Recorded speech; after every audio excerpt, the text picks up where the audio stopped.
And I'm happy to be joined by the one, the only, Ann Coulter, AnnCoulter.com, who has taken up this issue this week. And thank you, Ann, for doing this. I was, first of all, hello, happy Independence Day to you. Hello, happy Independence Day. I took a tour with my family 2 summers ago of Monticello, and the person who was giving the tour went on and on about how Thomas Jefferson had raped his slaves. And I'm like, in his home, and they're talking about this. And I wanted to beat my head against the wall because I've read enough to know that that's very much in doubt. And thank you for writing this column because you put all the facts in one nice, digestible place. Thank you. I appreciate that. And I hear you have someone else reviewing the President Trump's 4th of July celebration, which, you know, is great. But I would have preferred that he had concentrated on the history of 4th of July and the ringing of the Liberty Bell to read the Declaration of Independence. The authors, the principal one, not the sole one, but the principal one was Thomas Jefferson. He was famous for his flowery and beautiful language. Yeah. I mean, that would have upset the left way more than a display of military armaments to remind them about these cisgendered, non-woke white males who founded and created this wonderful country. Also, just the history part of it interests me more. So future presidents concentrate on the history of the day. But it is pretty remarkable considering Thomas Jefferson is the founder of what we now know as the Democratic Party. I mean, they called themselves Democratic Republicans back then. Yes, I mean, we're all saying today how left-wing the Democratic Party has become.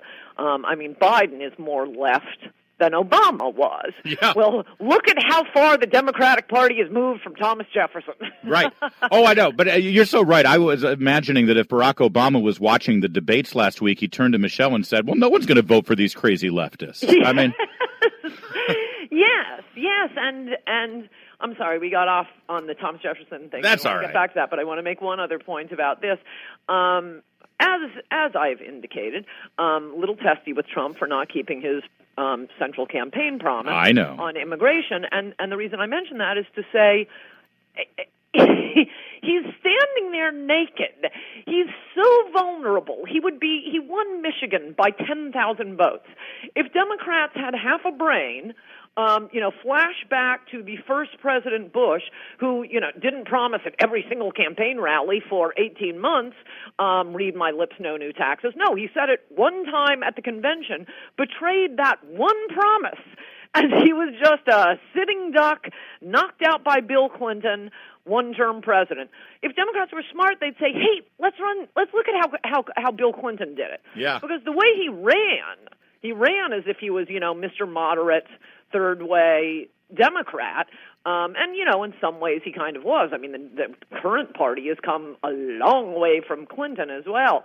But particularly compared to Thomas Jefferson, it's mind-boggling. Yeah. The most woke left-wing founding fathers would be denounced as Nazis today. Oh. Although, Ann, I've read enough of your books to know that the party hasn't really moved from Bill Clinton. The difference is that Bill Clinton and Barack Obama were better. They were better at lying about what they were really going to do. Fair point. Touche, Larry O'Connor. And if I could, since you asked, just quickly review the evidence on Thomas Jefferson. It relates to Bill Clinton. This DNA study was made. Well, first, the rumor started with a muckraking journalist who was mad at Jefferson for not appointing him postmaster of Richmond. So first he tries blackmailing. This is back in 1800. First he tries blackmailing President Jefferson. That doesn't work. So he starts this rumor that, in very nasty and racist terms, I might add, calling Sally Hemings a slut as common as pavement, something like that, that sort of thing. So he accuses Jefferson, starts this rumor of him having fathered Sally Hemings' firstborn child, whom he called President Tom. Firstborn was Tom. Sally Hemings' last-born son was Eston. So 2 weeks before Clinton is supposed to be impeached, or was impeached, by the way, the scheduled impeachment, these pathologists come out with a report. They do a DNA study on the only male living relatives of Sally Hemings and a descendant of, I think, Thomas Jefferson's paternal uncle, something like that, because the Y chromosome stays the same in a male bloodline. Right. the blockbuster of the report was that the rumor about President Tom, which feminist historians had latched onto and written a bunch of like Freudian analyses trying to prove this, while no Thomas Jefferson scholar ever believed it. President Tom absolutely 100% was not related to President Thomas Jefferson.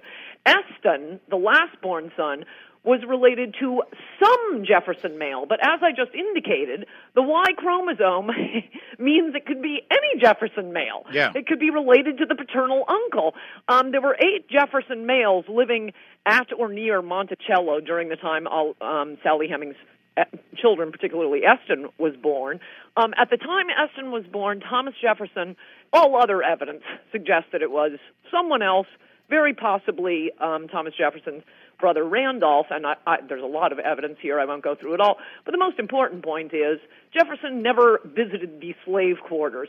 Randolph, by contrast, and there's a lot of evidence on this, was always out there. After dinner, he'd retire to the slave quarters, dance and fiddle with them, stay up half the night, took a particular interest in all of Sally Hemings' children, teaching them all to play the fiddle, and Eston was born when Randolph was not only at Monticello, but he was an unmarried widower.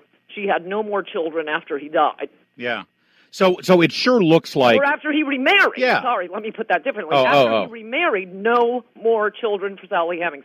So the evidence and Randolph also had, 5 young sons, aged 17 to 25, something like that, at or near Monticello. The last suspect here is Thomas Jefferson, for many other reasons, some of which I mentioned in the column. Yeah, and one of them, I think the most important one is if this is the one offspring of Sally Hemings that appears to be related to the Jefferson family, he would have been fathered while Thomas Jefferson was president. Like basically saying, this didn't happen, but now that I've been accused of it, oh heck, why don't I just go down to Monticello and make it come true? I mean, you'd have to think he was a moron. We know a lot about him. He wasn't a moron. Exactly. It would be, as I say, like one of the Duke lacrosse players 5 years after the accusation that they gang raped a stripper being proved a hoax.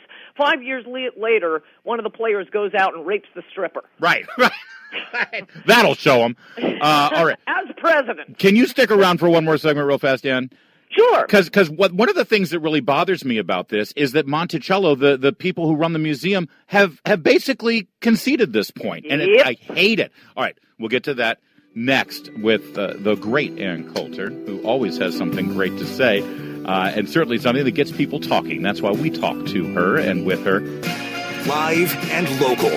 You're listening to The Larry O'Connor Show. Ann Coulter actually researches the topics she writes about. It sort of sets her apart from most writers these days, columnists or journalists, what have you. Columnists are journalists in my mind if they actually work as hard as Ann Coulter does. And she wrote this week, I like to watch the old movie 1776 and sing along with show tunes on Independence Day.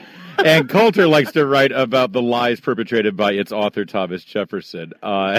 You know me and my show tunes, Ann. Yes, I do.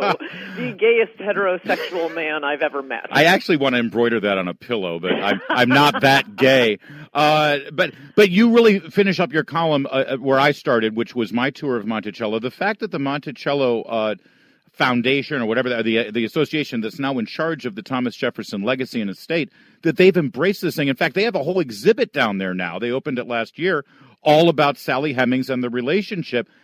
I'm sorry, it just drives me nuts. I know. You would think it was their job to actually preserve the truth about his legacy, and instead they bought into this. Yes. Well, it began with a series of feminist authors who are always trying to elevate the role of women in creating the country. And actually, Betsy Ross had a pretty good role, but they don't want to honor her. No, Nike has to pull the sneaker on poor Betsy Ross. So it's always, all of history. I see why young people don't enjoy reading. They just want to, Instagram. Because most modern books and modern histories, I won't say most, but an awful lot of it, is just such PC nonsense. It's all about, can you spot the homophobia? And what are the racial images in Shakespeare?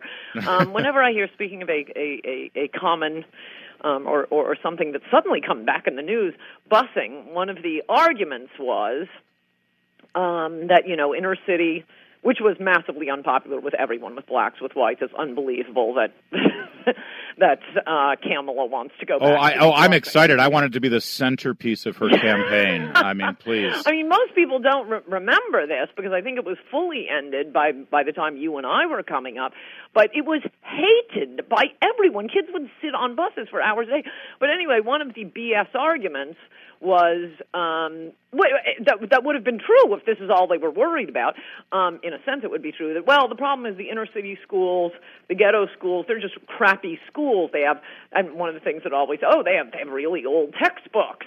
So on the busing point, I will say, well, I know. How about just spend a little money making their schools better? But on the argument that they have textbooks from the 1950s, I sit back and think, oh, those lucky kids! They get to read real history. But this is why so much historical writing these days is annoying. It was this feminist push, 3 authors in a row, and at first the Jefferson historians, and there are many very well-known, very well-respected, every time this would come up, they would explode in anger and say, this is nonsense, it was a scurrilous charge by a muckraking journalist. We've investigated this 6 ways from Sunday. We've looked at all the letters, private correspondence to and from Thomas Jefferson, and everyone else at Monticello. Wills, documents, notes. There's no evidence whatsoever. There's lots of evidence pointing to several other suspects on at least one of the children that we now know is the last born. But the last woman to write about this, a law professor, her argument was that, well, these historians refuse to believe it because they're racist. And as far as I can tell, basically that's all it took for historians to say, okay, you win. You use the R word. No. And they stopped objecting.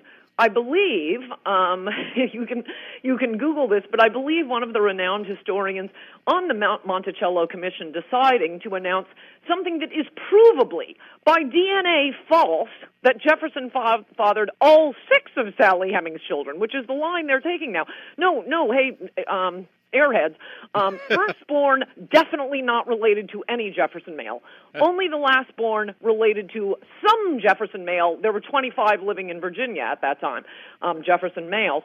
But one of the renowned historians on the commission announcing something that is provably false was Katie Couric. Oh, great. Well, Ann Coulter, you and your talk about DNA evidence, come on. I think the board at Monticello Association is actually the OJ jury. They're the ones who are determining these things, and we know how good they are with DNA. Great to talk to you, Ann. Thanks for joining us. Good to talk to you, Larry. Great Happy article. 4th of July. We'll talk to you next Friday. You too.